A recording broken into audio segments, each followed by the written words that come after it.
I have just been through a lot.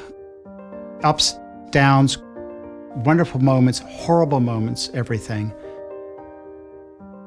Looking back at everything that I've been through, I actually find it hopeful that if I could do it, anybody could do it.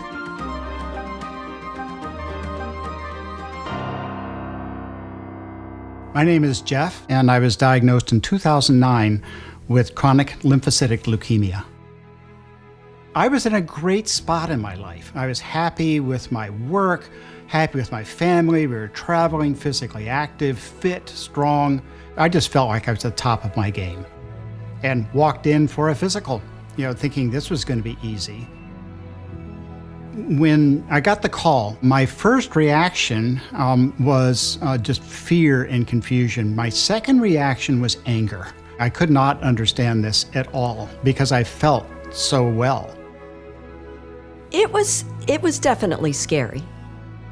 There was so much to learn, so much that was unknown.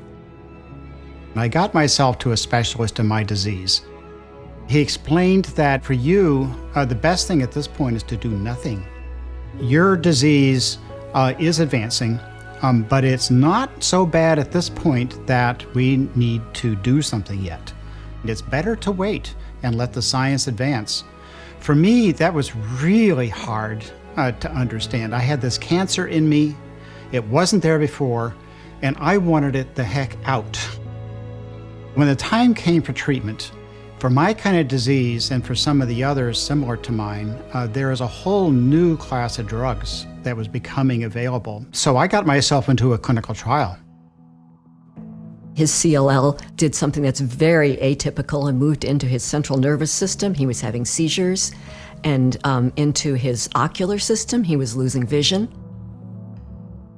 There turned out to be lesions all over my brain lining and behind my retinas and on the optic nerves. And they turned out to be my leukemia.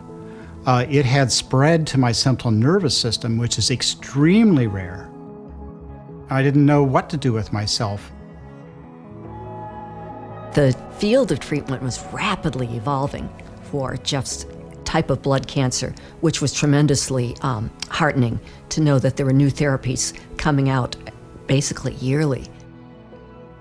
The clinical trial had tons and tons of scans and testing that was done to make sure that the cancer that they were treating was taken care of, and also to make sure that no other cancers were popping up.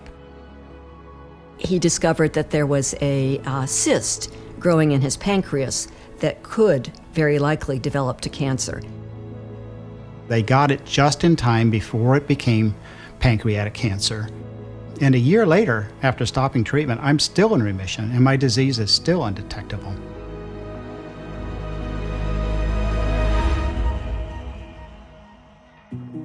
I would recommend that every person who's caring for someone with cancer keep an open mind about clinical trials. Not only can they deliver great results, while they're going on, you get amazing care. You've got like the A-team of doctors and nurses and technicians working with you. Clinical trials, to me, are the place in which you can get access to medications that otherwise you simply cannot. You're really helping the science. Without data from what these drugs do to people, the science cannot advance. And you benefit, other people benefit. I just love clinical trials. I still don't have words for how I feel like I'm floating almost sometimes with just kind of relief and just sort of joy of like I can just breathe for the first time in a long time.